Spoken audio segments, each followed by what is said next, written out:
Can you pick up milk on your way back? Helen's voice sounded casual, almost too casual. Sure, anything else you need? Michael replied, maneuvering through the congested evening traffic. Nope, that's all. See you soon, love. The line went dead before he could say anything more. He glanced at the phone, something about the call sticking in his mind. Her tone was off, distracted, maybe. Michael shrugged it off, deciding he was just tired from a long day. He pulled into the driveway a few minutes later and grabbed the groceries. As he walked into the house, the silence hit him. Usually, he'd hear the clatter of pots or the faint hum of music from the kitchen. But tonight it was quiet. He set the bags down and called out, "Helen." No answer. Michael frowned. The faint sound of laughter caught his attention.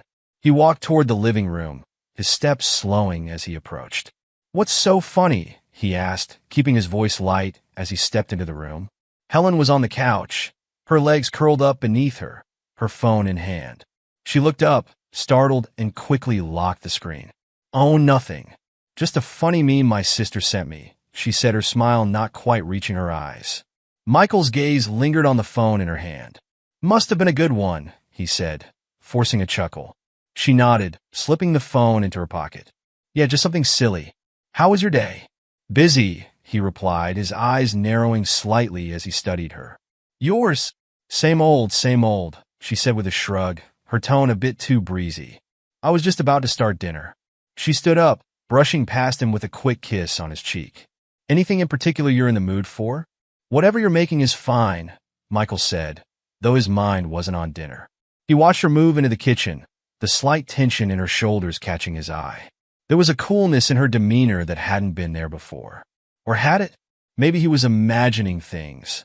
He shook his head, telling himself to let it go. But something gnawed at him. He wandered into the living room and sat down, glancing around the space. Everything looked normal, but the laughter he'd heard earlier played on a loop in his mind. Michael reached for the remote, trying to distract himself with the evening news, but his thoughts kept drifting back to Helen. There was something there, something she wasn't saying.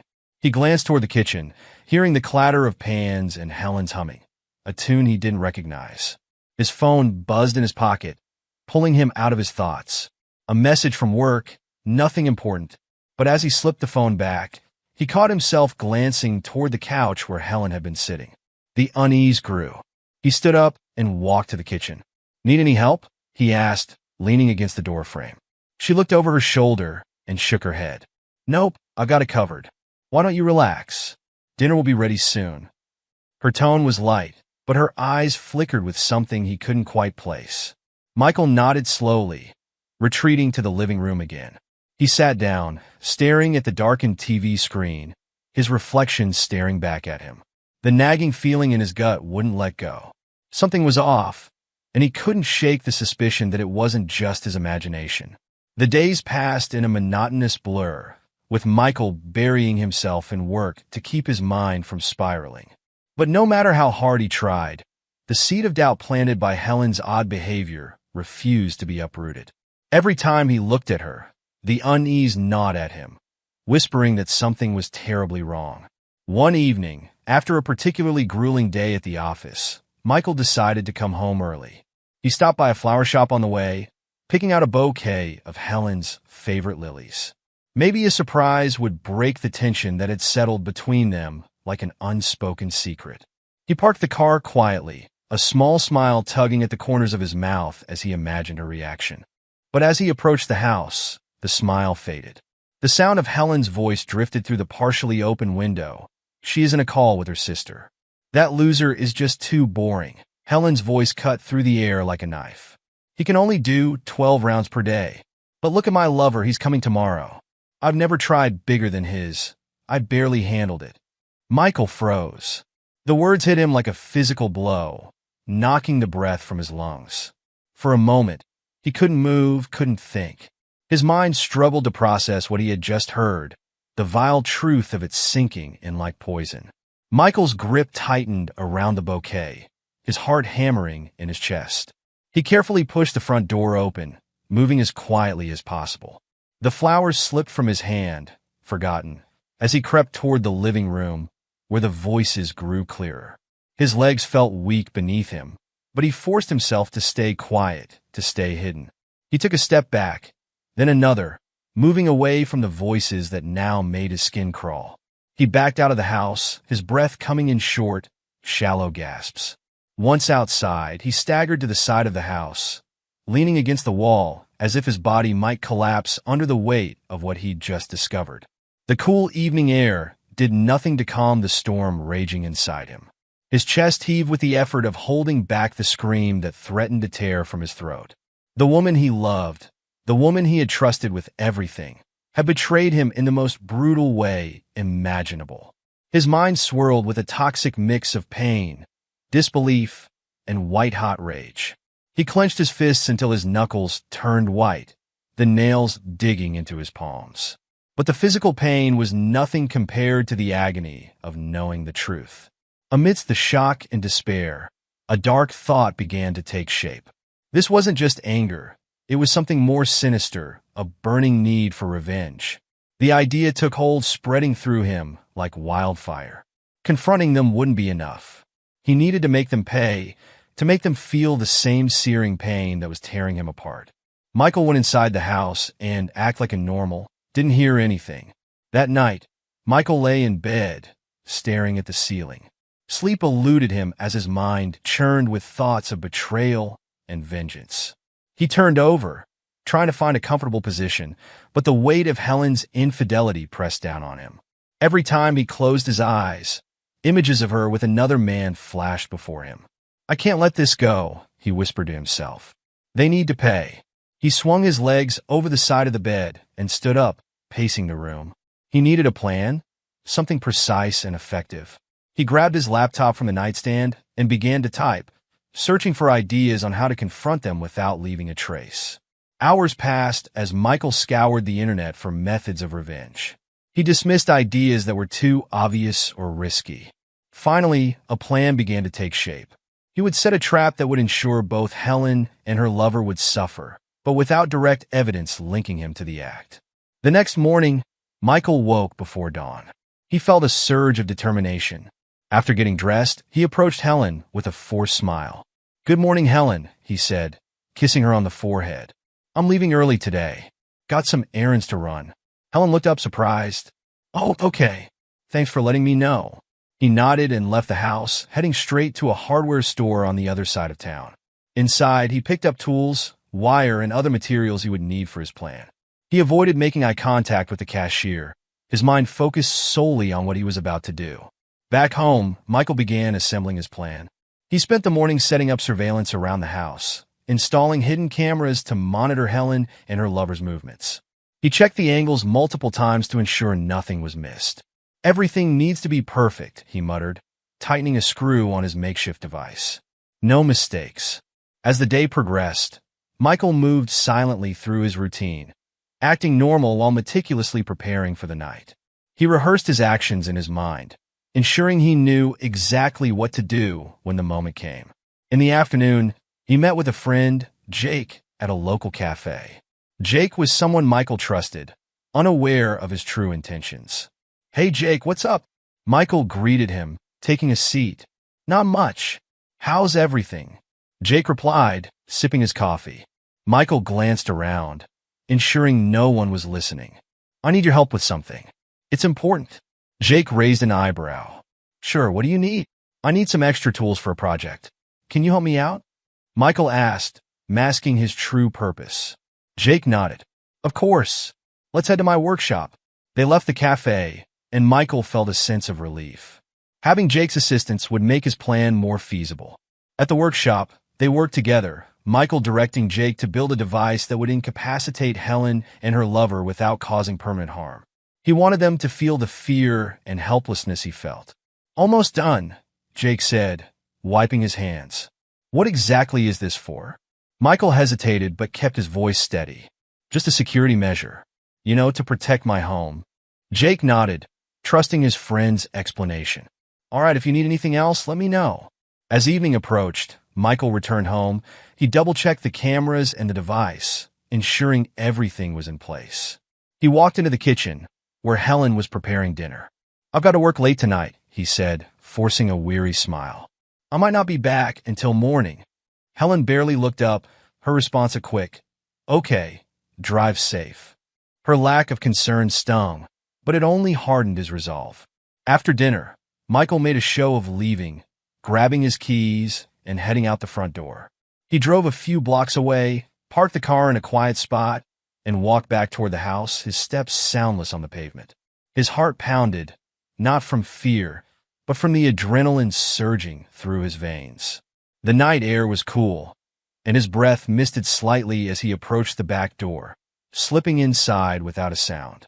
The house was dark except for a faint glow coming from the bedroom upstairs. Muffled voices reached his ears. Helen's voice mingled with a man's, both of them speaking in low, intimate tones. Michael's hand tightened around the small, remote device he had prepared, feeling the cool metal press against his palm. In the kitchen, he opened a drawer and retrieved the surprise he had carefully set up earlier, a modified device he had rigged to respond to a signal from his remote. He inhaled deeply, steeling himself for what was about to happen. There was no turning back now. Quietly, he made his way upstairs, each step deliberate and measured. As he approached the bedroom door, the voices became clearer. "I've never been this excited," Helen purred, her voice dripping with anticipation. "You won't regret it," the man replied, his tone thick with desire. Michael's stomach twisted in disgust, but he kept moving forward. He reached the door and paused, his fingers hovering just above the handle. His heart raced, but his mind was clear, focused. He pressed his ear to the door, waiting for the right moment. The sounds from the room grew more intense, more frenzied. Michael's grip on the remote tightened as he listened to them, the anger and betrayal building inside him until it was a roaring storm. He waited until he was certain they were fully distracted, then slowly turned the handle and pushed the door open just enough to see inside. They didn't notice him. They were too engrossed in each other, tangled in the sheets, oblivious to the danger lurking just a few feet away. Michael took one last look, his face expressionless, before pressing the button on the remote. The device under the bed activated with a soft click, followed by a low hum as its mechanisms came to life. The reaction was immediate and violent. The man let out a scream that cut through the night like a knife, a sound of pure, unadulterated agony. His body convulsed as the device did its work, tearing through him with a brutal efficiency. Helen's scream followed, a high-pitched, panicked wail, as she realized what was happening. "No, no, no," she shrieked, her voice breaking as she tried to pull away, but it was too late. The device had them both, and it wasn't letting go. Michael stepped into the room, his movements slow and deliberate. He watched them struggle, their bodies writhing on the bed, blood soaking into the sheets. The man's screams grew weaker, turning into pitiful whimpers as he bled out. Helen's cries became choked sobs, her face contorted in pain and terror. "This is what happens when you betray someone," Michael said, his voice eerily calm. He stood at the foot of the bed, looking down at the two people who had destroyed his life. "I hope it was worth it." The room was filled with the sound of their ragged breathing, the steady drip of blood onto the floor, and the hum of the device winding down. Michael watched them for a moment longer, ensuring they were both incapacitated, before turning and walking out of the room.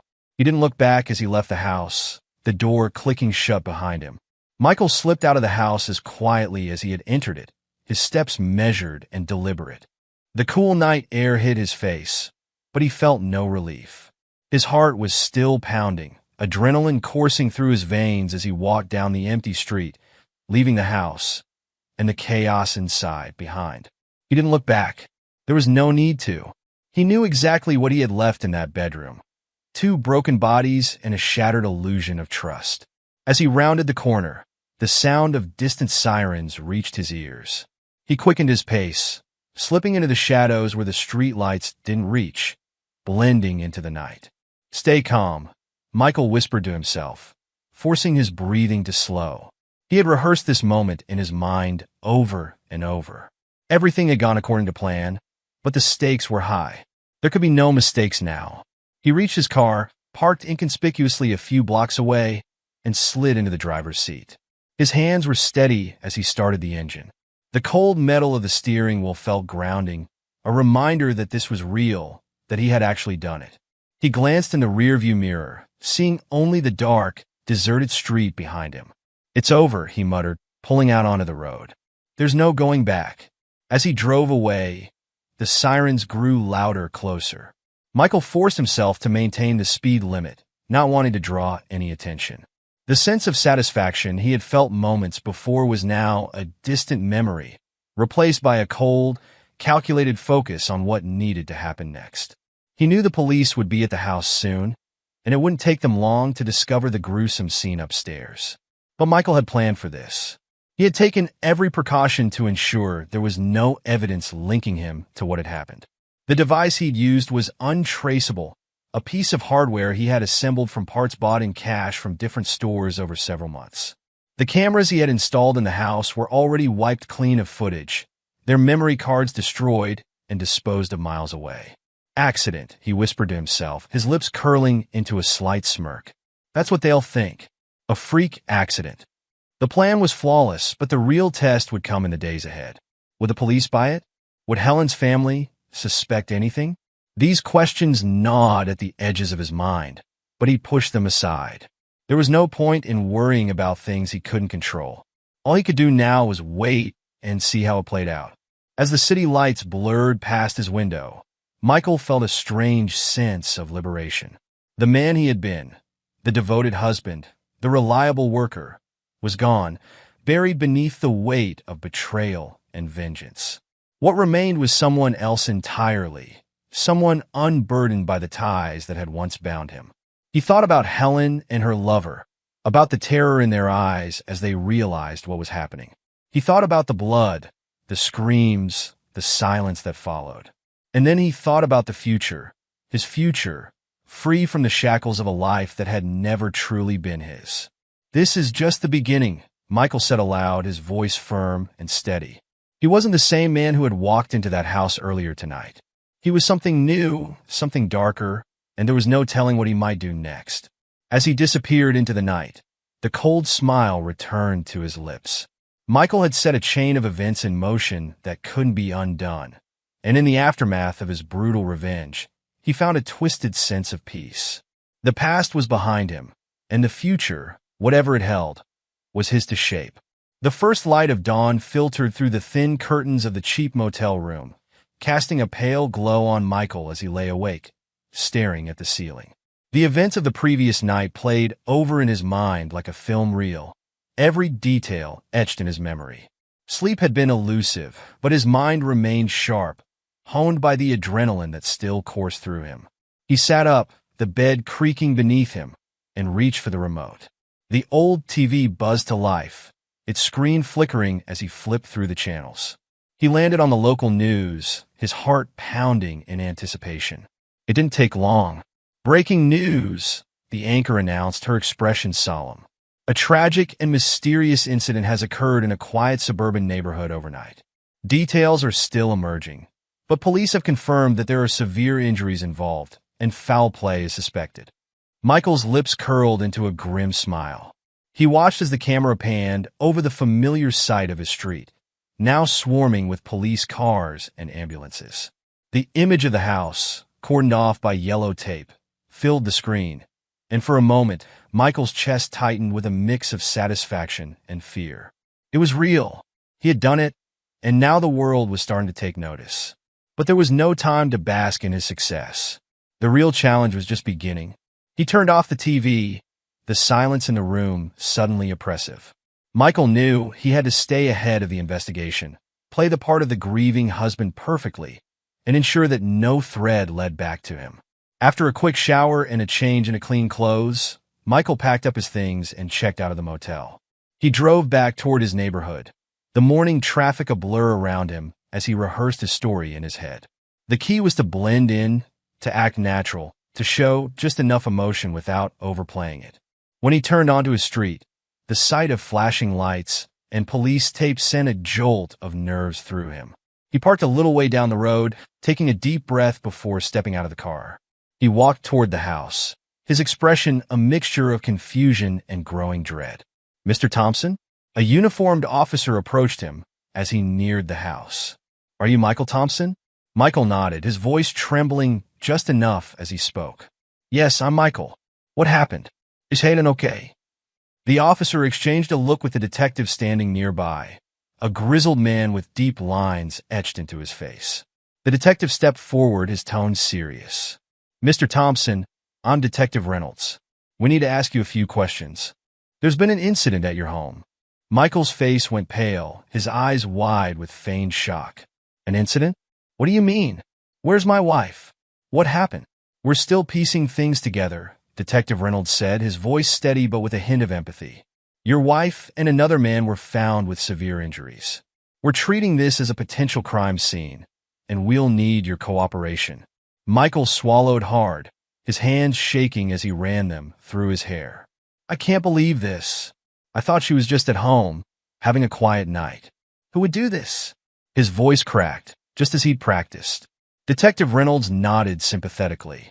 We understand this is a lot to take in, Mr. Thompson. We'll do everything we can to find out what happened. If you remember anything unusual, anything that might help us, please let us know. Of course, Michael replied, his voice breaking with the weight of his supposed grief. Anything I can do to help. The detective's eyes lingered on him for a moment longer, searching for any sign of deception, but Michael held his gaze, his expression one of devastated confusion. As the police continued their work, Michael was escorted away from the scene, his mind racing. The performance had been convincing, but he knew the investigation was far from over. They would be thorough, relentless. He had to maintain his composure, ensure that his alibi was airtight, and keep any suspicion at bay. As he left the scene, Michael felt the weight of his actions settling on him, a strange mix of relief and anxiety swirling in his chest. He had pulled off the perfect crime, but the real test was just beginning. Every move he made from this point forward had to be flawless. The world might see him as a grieving husband, but underneath the mask, Michael knew he had become something else entirely. The days after the incident passed in a blur, stretching into weeks that seemed to drag on endlessly. Michael maintained his facade of the heartbroken husband, dutifully attending the police interviews, offering vague answers, and playing the role of a man crushed by tragedy. On the surface, everything seemed to be going according to plan. The police had found the device he'd planted, but despite their best efforts, they couldn't trace it back to him. Every piece of evidence led to a dead end, just as he had intended. But beneath the surface, Michael's carefully constructed world began to crack. It started with subtle changes, barely noticeable at first. Neighbors who used to greet him with sympathetic smiles now offered only curt nods or looked away entirely. He overheard whispers at the grocery store, his name spoken in hushed tones. Even the mailman seemed to be avoiding eye contact. These were small things, insignificant on their own, but together they created a growing sense of unease. Then came the more overt signs. The detective, Reynolds, began to ask questions that felt increasingly pointed, his tone laced with suspicion. Mr. Thompson, Reynolds began during one of their routine conversations at the station, his voice deceptively casual. Are you absolutely sure you didn't notice anything unusual about your wife's behavior in the days leading up to the incident? Anything at all that might have seemed off? Michael forced himself to meet the detective's gaze, keeping his expression calm. No, he replied, his voice steady. She seemed happy like always. We had our usual conversations, nothing out of the ordinary. But Reynolds didn't seem satisfied. His eyes lingered on Michael a moment too long, as if he were trying to peer into his soul, searching for the slightest crack in his story. Michael felt a cold sweat begin to form at the back of his neck, his mind racing. Had he overlooked something? Was the detective starting to piece together the truth? As the days wore on, Michael's anxiety grew. He started losing sleep, plagued by vivid nightmares that pulled him back into that fateful night. In his dreams, he was no longer in control. The events played out differently each time. Sometimes, he would see Helen's face twisted in agony, her eyes wide with betrayal. Other times, it was the lover's screams that echoed in his ears, a haunting sound that followed him even after he woke. Each time, the dream ended the same way. Michael standing over their broken bodies, blood on his hands, the weight of what he'd done pressing down on him like a physical force. He would wake up drenched in sweat, his heart hammering in his chest as if he were still there, in that bedroom, watching their lives drain away. The feeling of satisfaction he had once relished was now replaced by something darker, a creeping sense of dread that he couldn't shake. He began to see shadows where there were none, hear whispers in empty rooms, feel eyes on him even when he was alone. One evening, as Michael stood in the kitchen, staring blankly at the knife block, he heard a knock at the door. His heart skipped a beat, the sound jarring him out of his thoughts. He took a deep breath, wiping his sweaty palms on his jeans before moving to answer it. He opened the door to find Reynolds standing there, his expression unreadable. "Detective," Michael greeted him, forcing a polite smile. "What brings you by?" Reynolds didn't return the smile. Instead, he studied Michael with that same piercing gaze, as if trying to peel back the layers of his mind. "Just a few more questions, if you don't mind, Mr. Thompson. I'd like to clarify some details about the night of the incident." Michael's stomach tightened, but he nodded, stepping aside to let the detective in. "Of course, anything to help," he said, the words feeling hollow in his mouth.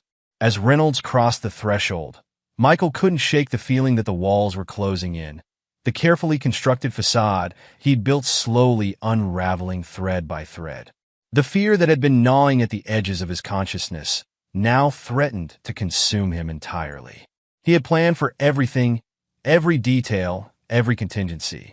But now, as the detective's presence filled the room, Michael realized that the one thing he hadn't accounted for was himself. Michael's day had been an exhausting one, filled with the usual pretenses and strained conversations. By the time evening fell, he was eager to unwind. He poured himself a drink and settled into the worn leather chair in his living room, hoping the alcohol would help him drown out the persistent anxiety gnawing at his mind. But as he lifted the glass to his lips, his phone buzzed on the coffee table, interrupting his fragile moment of peace. Annoyed, Michael reached for the phone, expecting another message from a well-meaning friend or perhaps an update from the detective. But when he saw the message, his annoyance quickly turned to dread. The sender was unknown, but the words on the screen were chillingly clear. "I know what you did." Michael's hand trembled as he reread the message, his mind racing. Who could possibly know? He had been so meticulous, so careful. For a moment, he considered the possibility that this was a cruel prank, but something in the pit of his stomach told him otherwise. This felt too real, too direct. Before he could even begin to process the implications, another message appeared. "Meet me at the old warehouse on Maple Street. Tonight. Come alone, or I go to the police." Michael's heart pounded in his chest. Panic clawed at him, threatening to overwhelm his usually calm demeanor. He knew he couldn't ignore this. Whoever had sent the message clearly had something on him, something that could destroy the carefully crafted lie he had been living. But he also knew this could be a trap, a setup to corner him into making a mistake. He stood up, pacing the room, his mind working furiously to come up with a plan. Every instinct screamed at him to run, to disappear before it was too late. But running would only confirm his guilt. No, he had to face this head-on, find out who was behind the messages, and deal with them before they could destroy everything. As night fell, Michael drove to the old warehouse on Maple Street, his hands gripping the steering wheel with a white-knuckled intensity. The streets were dark, the only light coming from the occasional flicker of a street lamp. The warehouse was in an abandoned part of town, long forgotten and perfect for a confrontation away from prying eyes. He parked the car a short distance away, the engine ticking as it cooled in the crisp night air. With a deep breath, Michael stepped out, the cold air biting at his skin as he made his way to the warehouse. Each step felt heavier than the last, the weight of what he was about to face pressing down on him. The warehouse loomed in front of him, its broken windows and decaying walls a stark reminder of its long-abandoned state. The door creaked as Michael pushed it open, the sound echoing through the vast, empty space. Inside, the air was thick with dust, the only light coming from the faint glow of a street lamp filtering through the grime-covered windows. As his eyes adjusted to the dim light, he saw a figure standing in the shadows, just out of reach of the light. Michael's breath caught in his throat, his pulse quickening. "Who are you?" Michael demanded, his voice tense, trying to project strength even as his nerves threatened to betray him. The figure stepped forward into the light, revealing a face that made Michael's blood run cold. It was Detective Reynolds, the very man who had been investigating Helen's death. The detective's expression was unreadable, but there was a cruel smile tugging at the corners of his lips. "You didn't think you'd get away with it, did you?" Reynolds said, his voice low and taunting. Michael felt as if the ground had been ripped out from under him. How had the detective found out? He had been so careful, covering every trace, leaving nothing behind that could connect him to the crime. He struggled to keep his composure, his mind racing for an explanation, a way out of the trap that was rapidly closing around him. "I don't know what you're talking about," Michael replied, forcing his voice to remain steady, even though his heart was pounding so hard he was sure Reynolds could hear it. But the detective only shook his head, his eyes boring into Michael's. "You've been underestimating me, Michael. I've been watching you closely. You made one mistake, and that's all I needed." Michael's mind reeled. What mistake? What had he missed? He had been so thorough, so precise in his planning. But now, standing in the cold, dark warehouse, with the detective's knowing eyes locked on him, he realized that he had overlooked something critical. The fear that had been gnawing at him for weeks now threatened to consume him completely. He could feel the walls closing in, the weight of his actions pressing down on him with unbearable force. As Reynolds took a step closer, Michael knew he was out of options. He had to make a choice: confess and face the consequences, or find a way to silence the detective and escape, once and for all. Michael's mind raced, a chaotic whirl of fear and determination. The detective's presence loomed over him, a tangible threat that seemed to close in with every passing second. This was no longer a game of wits. It was a fight for his very freedom. "I didn't do anything," Michael insisted, his voice shaky but defiant as he took a cautious step back. "You have no proof." The detective's cold, humorless laughter echoed through the warehouse. "You're right, I don't have proof. But I have you, and I'm willing to bet that you'll crack under pressure. You see, Michael, I've been in this game a long time. I know a guilty man when I see one." Michael's eyes darted around the dimly lit warehouse, searching desperately for something, anything he could use to his advantage. The walls were lined with old crates and dusty machinery, but nothing immediately presented itself as useful. The detective, seemingly aware of Michael's searching gaze, reached into his coat and pulled out a gun, leveling it at Michael with a practiced ease. "This can go one of two ways," Reynolds said, his voice steady and menacing. "You can come with me and confess, or we can end this right here, right now. Your choice." Michael's heart pounded, each beat a reminder of how close he was to losing everything. He had never been this close to the edge before. He glanced at the ground a few feet away and spotted a rusty metal pipe, its surface covered in grime and cobwebs. It was a slim chance, but it was all he had. "You're making a mistake," Michael said, his voice low and filled with a dangerous calm. Reynolds' eyes narrowed, his grip tightening on the gun. "Last chance, Michael. Make your choice." Michael's pulse raced as he made his decision. In a swift, desperate move, he lunged for the metal pipe. The detective's eyes widened in surprise. But before he could react, Michael swung the pipe with all his strength. The gunshot that followed was deafening, the bullet whizzing past Michael and grazing his side. Pain exploded in his abdomen, but he gritted his teeth and pressed on. The pipe connected with the detective's hand, sending the gun skittering across the concrete floor. Reynolds yelped in pain, stumbling back. Michael seized the moment, swinging again and connecting with the detective's shoulder. The two men fell into a fierce, chaotic struggle, grappling and wrestling on the dirty floor. Michael's vision blurred with agony and adrenaline. Every movement was a struggle against the searing pain in his side. But he couldn't let up. Not now. He fought through the haze of pain, driven by a primal need to survive. With a final, desperate surge of strength, Michael slammed the detective against the wall. Reynolds' head struck the hard surface with a thud, and he slumped to the ground, unconscious. Michael, gasping for breath, staggered back, his body trembling with exhaustion and pain. He looked at the detective's crumpled form, feeling a mixture of relief and lingering fear. The metallic taste of blood filled his mouth, and he could feel the sting of the wound in his side, but he forced himself to focus. He needed to get out of there before anyone else showed up. Ignoring the pain, Michael moved toward the exit. Each step was a battle against the throbbing ache in his side, but he pushed through, his determination unwavering. The warehouse seemed to close in around him as he made his way to the door, the shadows lengthening and the silence pressing down on him. He finally reached the door and pushed it open, stepping out into the cool night air.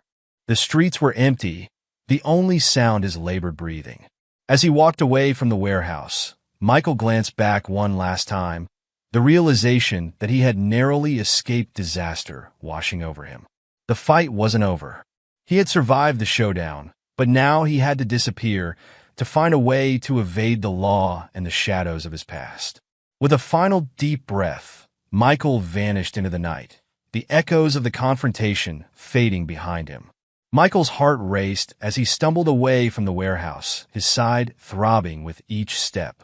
The encounter with the detective had left him wounded and breathless, but there was no time for pain. He had to get out fast. He reached his car, struggling to keep his grip steady as he fumbled with the keys. The blood soaking through his shirt made his movements clumsy. With a final burst of effort, he managed to unlock the door, collapsing into the driver's seat. He started the engine with a roar, the tires screeching as he sped away from the scene. The streets were empty, a silent witness to his escape. The night air was cool against his fevered skin, but the pain from his wound was relentless. He gritted his teeth, focusing on the road ahead. His mind was a chaotic blur of fear and urgency. The gunshot had been loud, too loud. Michael knew it would draw attention.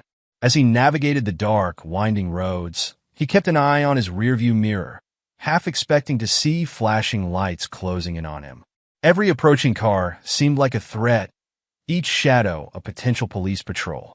He needed to think fast. His safe house was no longer an option. He couldn't risk leading the police to it. He considered his options, his mind racing. He needed to disappear, to find a place where he could regroup and plan his next move. Michael took a sharp turn onto a secluded road, the headlights cutting through the darkness. He knew that he couldn't stay in the city. The countryside offered better cover, and there were fewer chances of running into patrols. His vision swam with dizziness, but he forced himself to stay focused. His phone buzzed on the passenger seat. He glanced at it, wincing as he saw multiple missed calls and text messages. Among them was a new message from an unknown number. "You're not safe. They're looking for you." Panic surged through him, but he shoved it aside. He couldn't afford to be distracted. He had to keep moving. He dialed a number from memory, an old contact who owed him a favor. After several rings, a gruff voice answered. "Michael, what's going on?" The voice was tinged with concern. "I need a place to hide," Michael said, trying to keep his tone steady. "Somewhere off the grid." "I can help, but it'll cost you," the voice replied. "I don't care about the cost," Michael snapped. "Just tell me where to go." After exchanging details, Michael hung up and took the next exit off the highway. He followed a series of poorly marked roads until he reached a small, isolated cabin in the woods. It was an old structure, one he had used before for short stays, and it offered the privacy he needed. He parked the car behind the cabin, out of sight from any potential passersby, and limped to the door. His side was throbbing, each movement sending sharp bursts of pain through him. He managed to get inside and collapsed onto a dusty couch, pulling out a first aid kit he'd stashed away. As he cleaned his wound, the weight of his situation began to settle in. He was a fugitive now, with the law and his own conscience pursuing him. The revenge that had seemed so satisfying was now a source of constant dread. The life he had known was gone, replaced by a relentless chase. Michael took a deep breath, trying to steady his nerves. He was still alive, and as long as he was breathing, there was hope. The game of cat and mouse had only begun, and he was determined to survive. He had outwitted them once. He would do it again. He had to, with renewed resolve. He set about making the cabin secure, knowing that the road ahead would be long and fraught with danger. The escape was just the beginning.